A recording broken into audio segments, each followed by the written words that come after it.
Hi! In front of me is Huawei MatePad SE, and today I would like to show you how you can resize font on this tablet.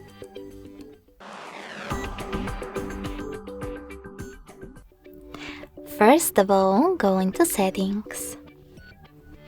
Now you need to choose Display and Brightness.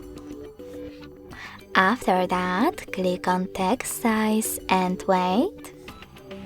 Swipe left or right on this slider in order to adjust it, and when you're ready, go back. As you can see, after that, size of my font has changed. Thanks so much for watching. If you enjoyed this video, smash that like button, comment, and subscribe. Bye!